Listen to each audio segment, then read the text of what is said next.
여러분, 예수 그리스도를 구주로 믿고 고백하는 모든 성도들은 예수님의 말씀대로 예수님의 제자가 되어야 된다는 사실에 동의하시나요? 그렇다면 여러분은 예수님의 제자로서 하나님의 말씀을 삶에서 붙들며 삶을 살아가고 계십니까? 우리는 예수님을 구주로 믿고 고백하는 교회 공동체로서 예수 그리스도의 제자된 삶을 살아가야만 합니다. 이것은 청유나 부탁이 아닌 예수님의 명령입니다. 예수님의 제자된 사람으로서 하나님의 말씀을 통해 하나님의 뜻을 깨달아 하나님의 선하시고 기뻐하시고 온전하신 뜻이 무엇인지 분별하며 쫓아가야 할 뿐만 아니라 예수 그리스도를 모르는 자들의 본이 되어 그들에게 복음의 말씀을 가르치고 지키게 할 의무가 오늘 우리에게 있다라는 것입니다. 그런데 여러분, 우리의 실상은 어떻습니까? 많은 사람들에게 복음을 담대히 전하며 세상의 빛으로서 본이 되는 삶은 고사하고 당장 하나님의 말씀대로 살아가는 것조차도 우리는 너무나 어렵습니다. 매일 반복되는 죄의 유혹 앞에 넘어지고 무너져 이제는 더 이상의 소망도 잃어버린 채 나는 어차피 죄인이니까 죄를 지을 수밖에 없어 라며 죄짓고 회개하고를 반복하며 살아가고 있는 것은 아닙니까? 주님은 오늘도 우리를 통해 일하시기를 원하시지만 우리의 연약함은 자꾸만 우리를 하나님으로부터 멀리 떨어지게 합니다. 부끄러운 우리의 마음은 하나님께로 가는 길을 막을 때도 있습니다. 어차피 결국 나는 넘어질 수밖에 없을 거야. 죄를 안 짓고 살아가는 사람이 어디 있어? 다 의로운 척하는 것뿐이잖아. 너무나 외로운 싸움이고 고달픈 싸움입니다. 하나님이 계시지만 죄를 이기지 못하도록 내버려 두는 것 같기도 합니다. 그렇게 우리는 제자로서의 삶을 조금씩 내려놓는 것은 아닌가 모르겠습니다. 그러나 여러분, 오늘 우리의 모습이 이렇다 할지라도 우리에게는 여전히 소망이 있는 줄 믿습니다. 왜냐하면 자격 없는 우리를, 믿음이 흔들리는 우리를 여전히 사랑하심으로 찾아오시는 주님이 있기 때문입니다. 오늘 우리가 함께 볼 삭개오의 이야기는 이런 낙심한 심령을 향한 하나님의 대답입니다. 자격 없는 자, 소망 없는 자, 하나님께 등을 돌렸던 자, 스스로 하나님을 포기했던 자를 하나님께서 먼저 찾아오셨습니다. 삭개오의 이야기, 그것은 단지 한 세리의 회심 이야기가 아니라 오늘도 믿음이 흔들리는 우리의 이야기이며 주님께서 여전히 우리를 찾아오신다는 복음의 선언입니다. 우리 먼저 본문 1절로 2절 말씀을 다시 한번 읽어보기를 원합니다. 1절로 2절 함께 읽도록 하겠습니다. 함께 읽겠습니다. 시작. 예수께서 여리고로 들어가 지나가시더라. 삭개오라 이름하는 자가 있으니 세리장이요 또한 부자라. 아멘. 오늘 본문의 시작은 예수님께서 여리고라는 한 동네에 들어가시는 것으로 시작됩니다. 예수님께서는 예루살렘으로 가시기 위하여 길을 가던 중 여리고라는 한 동네를 거쳐가게 됩니다. 그리고 그때 마침 그 동네에 살고 있었던 한 사람이 있습니다. 그의 이름은 삭개오죠. 그의 이름은 옳은 사람, 순수한 사람이라는 뜻을 갖고 있었습니다. 부모가 자녀의 이름을 지을 때에는 그 자녀가 이런 삶을 살기를 바라는 마음으로 이름을 짓곤 하죠. 옳은 삶을 살기를 기대하며 오늘 삭개오라는 이름을 지어 주었을 테지만 안타깝게도 삭개오는 그런 삶과는 거리가 멀었습니다. 성경은 삭개오의 모습을 두 가지로 표현합니다. 첫째로 삭개오는 세리장이었다라고 고백하고 있죠. 당시 로마 정부는 궁핍한 국가의 재정을 충당하기 위해 세금 징수를 효율적으로 관리하고자 세금을 관리하는 세리직이라는 제도를 마련했습니다. 즉 세금 징수를 맡은 자들을 선발하여 권한을 부여한 것이죠. 세리들이 바로 로마 정부를 대신해서 통행료와 세금을 징수하는 사람들이었습니다. 로마 당국은 세리들에게 정해진 일정액의 금액만 바쳐지면, 그것만 세금으로 바쳐지면 세리가 자기 멋대로 얼마만큼 더 금액을 정해서 세금을 거둔다고 해도 그것을 문제 삼지 않았습니다. 그러니 세리들은 자신의 이익을 위해 정해진 금액보다 훨씬 더 많은 금액을 세금으로 걷어 동족으로부터 원한을 사게 되었던 것이죠. 압제자의 하수인으로서 반역자 또는 변절자로 낙인을 찍히게 되는 것입니다. 뿐만 아니라 이 세리들은 이교도인들과도 자주 왕래함으로써 율법상 부정한 자로 규정되었고 결국 유대 사회에서 죄인, 창기, 이교도들과 같은 부류의 급으로 취급되었다고 합니다. 삭개오는 이러한 세리들의 우두머리로서 한 지역의 징수권을 사서 몇 명의 부하 세리들을 두고 세금을 징수하는 세리의 장, 세리장이었습니다.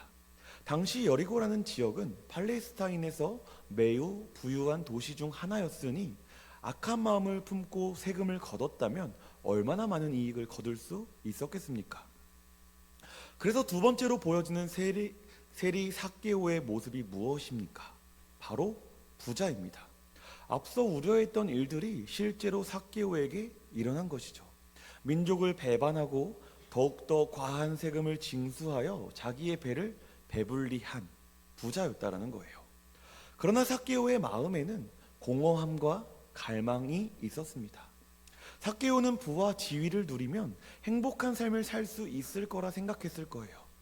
그래서 동족을 버리고 부정적인 방법으로 부를 착취하여 누리려고 했던 것이죠. 사람들의 원성을 사면서까지 행복을 누리고 싶었을 것입니다.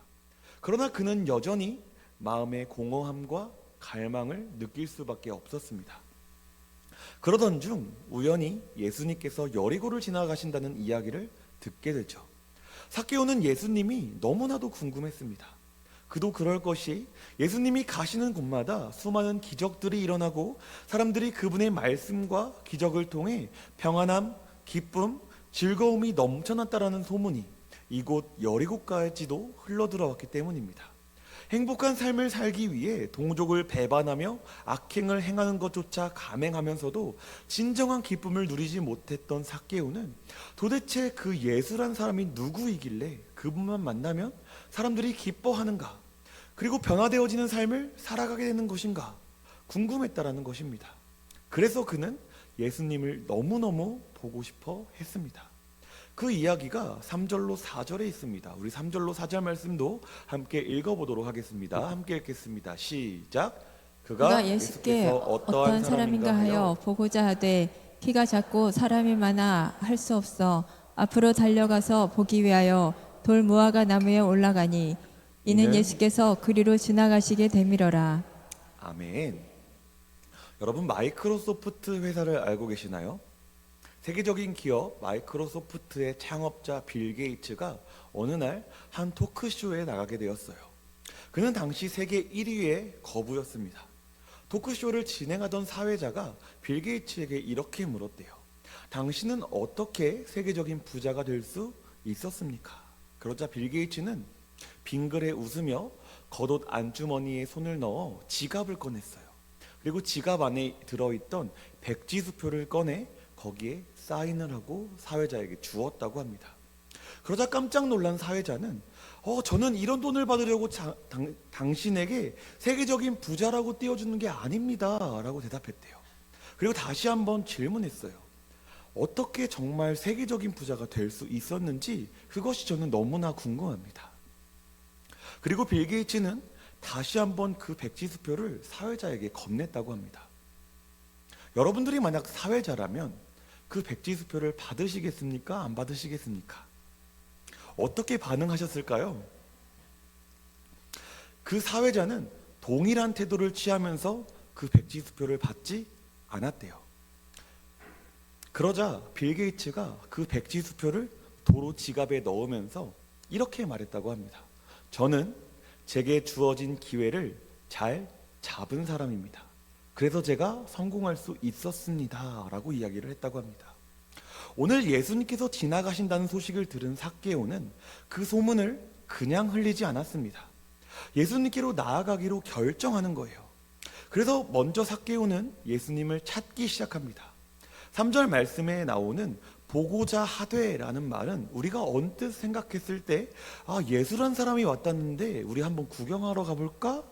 이렇게 읽어질 수 있겠지만 사실 원어의 뜻을 살펴보면 계속해서 집요하게 끈질기게 무언가를 찾아낸다라는 의미를 갖고 있습니다. 그러나 삭개오는 오늘 예수님을 찾을 수도 그 앞에 나아갈 수도 없었습니다. 왜냐하면 방해적 요소가 있었기 때문입니다. 먼저 삭개오는 키가 작았습니다. 그렇기 때문에 예수님의 행렬을 지켜보는 수많은 사람들에게 가로막혀 예수님을 볼 수도 예수님을 찾을 수도 없었던 것이죠. 더군다나 많은 사람들은 이 삭개오를 하찮게 여겼습니다. 아까도 이야기했듯이 이 세리장이었던 삭개오가 했던 악행들, 또한 외부인들, 이교도인들과 만나면서 부정했던 그 모습들, 유대인들은 그를 창기 또 이교도 이런 사람들과 부정하게 똑같이 여기며 동등하게 여기며 삭개오를 부정히 여겼다는 거죠. 그렇기 때문에 이 예수님께 나아가는 것을 사람들은 가만히 지켜보지 않았다는 것입니다. 즉 삭개오가 예수님을 향해 나아갈 수 있는 방법이 모두 막혀버렸다는 거예요. 어느 날 제가 사랑에 관해 정의하는 어떤 한 글을 읽게 된 적이 있어요. 그 글이 제 마음속에 너무나 크나큰 감동과 도전을 주었습니다. 여러분은 사랑을 어떻게 정의하십니까? 제가 읽은 글은 이렇게 사랑을 정의했어요. 사랑하지 않으면 핑계를 대지만 사랑하면 방법을 찾는다. 다시 한번, 사랑하지 않으면 핑계를 대지만 사랑하면 방법을 찾는다. 여러분 이 이야기가 동의가 되십니까? 두 가지 예를 들어볼 수 있을 것 같아요. 사랑하는 연인이 처음 막 사랑이 뜨겁게 불타오를 때 아무리 장거리에 있고 내 삶이 아무리 피곤해도 사랑하기 때문에 달려갑니다. 그를 만나려고 열심히 가는 거예요. 방법을 찾는 것이죠. 또 다른 한 가지 예로는 가난한 어머니를 예를 들을 수 있을 것 같아요. 가난한 어머니가 시장 바닥에서 생선을 팔며 아이를 키우는데 그 아이를 대학 보낼 능력이 될까요? 안 될까요? 이론상 수치상으로는 절대 시장에서 버는 돈으로 아이를 대학 보낼 수 없습니다. 그러나 어머니의 사랑은 모든 상황과 환경을 뛰어넘어 결국 그 자녀를 먹여 살리는 거예요.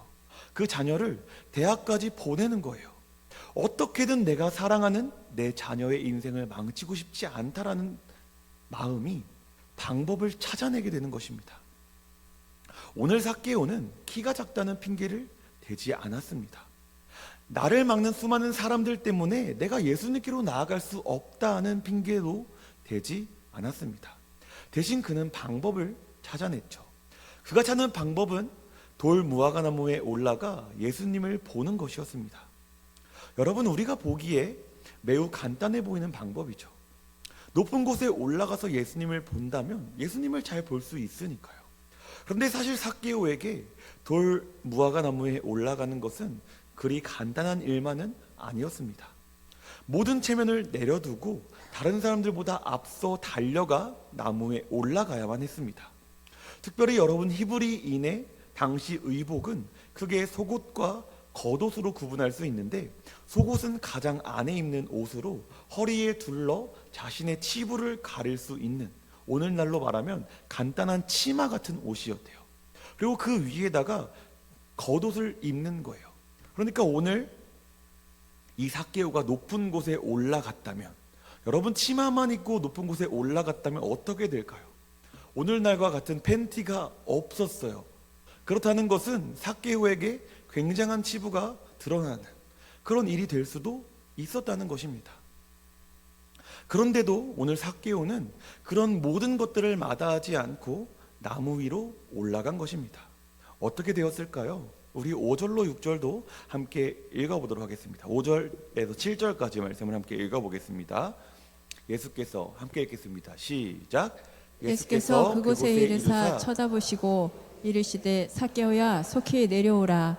내가 오늘 내 집에 유하여야 하겠다 하시니 급히 내려와 즐거워하며 영접하거늘 무사람이 보고 수군거려 이르되 저가 죄인의 집에 유하러 들어갔도다 하더라. 아멘. 삭개오가 나무 위에 올라갔을 때 그는 예수님을 보기 위해 나무 위에 올라갔습니다. 그러나 오늘 성경은 놀랍게도 예수님께서 먼저 삭개오를 보셨다고 고백하고 있는 거예요. 그가 주님을 보기 전에 주님이 먼저 그를 보셨고 부르셨습니다. 이 부르심은 단순히 관심, 격려가 아닙니다. 그의 이름을 직접 부르신 것이죠. 삭개오야 라는 말에는 그를 아시고 그를 기억하시며 그를 택하신 하나님의 은혜가 보여지는 것입니다. 예수님께서는 삭개오에게 속히 내려오라고 말씀하십니다. 이어 내 집에 유하여야겠다라고 말씀하시죠.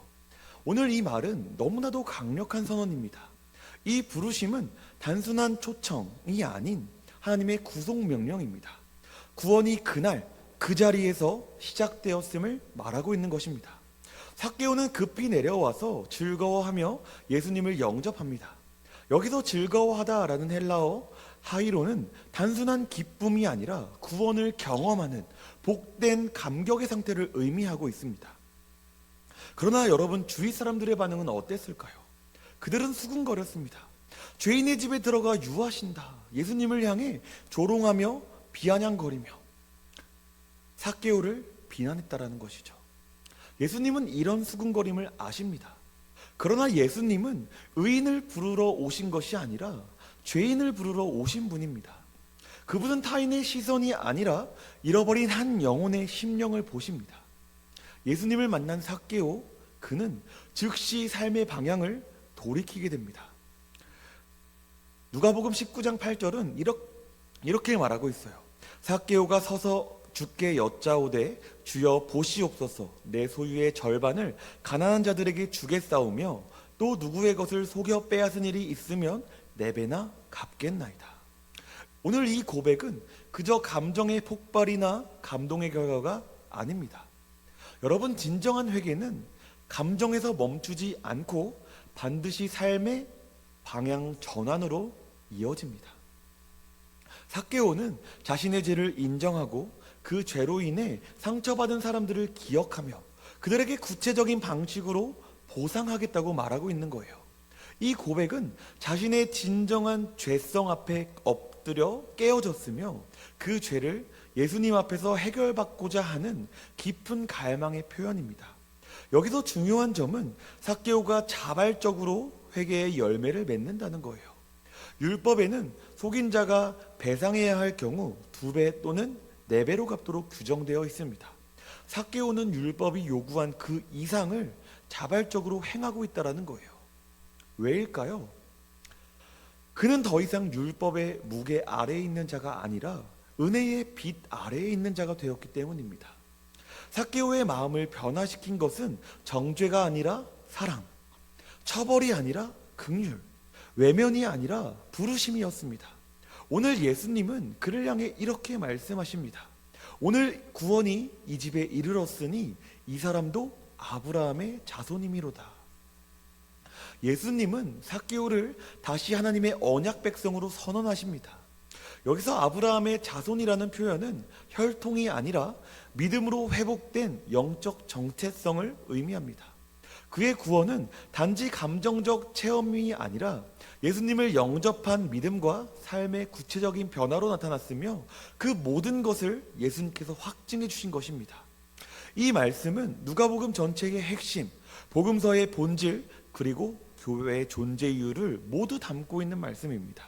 우리 마지막으로 누가복음 19장 10절 말씀을 함께 읽어보도록 하겠습니다. 함께 읽겠습니다. 시작.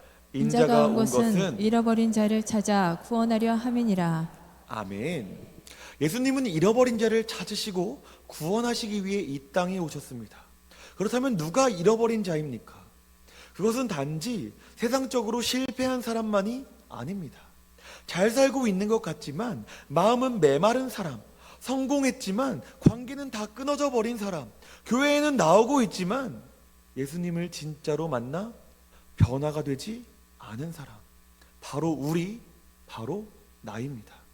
삭개오의 이야기는 과거 한 도시 부자 세리의 이야기로 끝나지 않습니다. 그 이야기는 지금 이 자리에서 복음을 듣고 있는 우리의 이야기가 될 수 있습니다. 이제 우리는 나의 삶을 돌아보아야 합니다. 사랑하는 성도 여러분, 여러분은 정말 예수님을 만나고 싶으십니까? 예수님을 향한 갈망은 오늘날 가장 결핍된 자원입니다. 예배를 드리면서도 우리의 마음은 딴 데 있고, 설교를 듣는 그 순간에도 언제 끝나지? 라고 생각하고 있다면 내 안에 예수님을 향한 사모함은 식은 것입니다. 신앙은 감정의 유무로 증명되지 않습니다. 그렇다고 사역의 바쁨으로도 측정되지 않습니다. 진짜 신앙은 주님을 보기를 갈망하는 심령, 말씀을 듣기 위해 올라가는 나무, 체면을 내려놓고 주님 앞에 서는 정직한 자세로 드러나는 것입니다. 오늘 우리에게 하나님을 만나기를 원하는 강력한 사모함이 있는지 돌아보시기를 원합니다. 다음으로 주님께서 내 이름을 부르실 때 나는 어떻게 응답하고 있는가 우리는 생각해야 합니다. 오늘 예수님은 삭개오야 라고 부르셨습니다. 그리고 여러분의 이름도 부르십니다. 용규야, 누구야, 속히 내려오라. 내가 오늘 내 삶에 유하여야 하겠다. 그 부르심은 여러분 회피할 수 없습니다. 예배 시간, 말씀을 읽을 때 찬양 가운데 끊임없이 우리의 영혼을 두드리는 그 음성, 나에게 돌아오라. 내가 너를 잘 아노라. 그 부르심 앞에서 우리는 순종하고 있습니까? 아니면 아직도 다음에요, 나중에요 하면서 거부하고 있습니까? 우리는 오늘 주님의 부르심에 반응하고 있는지 돌아보아야 할 것입니다. 끝으로 회개의 열매가 우리의 삶에서 나타나고 있는가 우리는 생각해 보아야 합니다. 사랑하는 성도 여러분, 회개는 감정이 아닙니다. 회개합니다라는 말보다 더 중요한 것은 돌아서는 방향입니다. 진짜 회개는 관계를 회복하고 무너진 것을 바로 세우고 숨겼던 죄를 인정하고 더 이상 예전처럼 살지 않겠다고 결정하는 것입니다. 제가 만약 여기서 설교하는 도중 더러운 오물을 여러분들에게 던진다면 여러분 피하시겠습니까? 가만히 계시겠습니까? 우리 모두는 날아오는 방향의 반대 방향으로 피하게 될 겁니다. 마찬가지입니다. 오늘 우리의 죄악이 얼마나 더러운지 우리가 깨닫게 된다면 그 방향에서 돌이키는 것은 너무나 자연스러운 모습일 것입니다. 예수님을 만나 내 안에 더러운 죄악이 있음을 깨달으셨다면 그 더러운 죄에서 우리는 반드시 돌이켜야 할 것입니다. 말씀을 맺도록 하겠습니다. 예수님께서는 오늘도 우리에게 말씀하십니다. 삭개오야, 속히 내려오라. 내가 오늘 내 집에 유하여야 하겠다. 이 말씀은 단지 삭개오만을 위한 말씀이 아닙니다. 이 말씀은 지금 예배의 자리에 앉아있는 여러분 한 사람 한 사람의 영혼을 향한 복음의 초청입니다. 예수님은 오늘도 여러분을 부르고 여러분의 삶에 머무르시기를 원하십니다. 지금 주님 앞에 나아오십시오. 아직 회개하지 못한 죄가 있다면 내려놓으십시오. 아직도 마음 한켠에 있는 붙잡고 있는 우상들이 있다면 여러분 잘라내십시오. 그리고 기쁨으로 주님을 영접하십시오. 그리고 이렇게 고백하십시오. 주여, 제가 이제는 예전처럼 살지 않겠습니다. 주님을 만났으니 이제는 변화된 삶을 살겠습니다. 그 고백을 드리는 여러분들 위해 예수님의 은혜가 충만하게 임하시기를 축복합니다.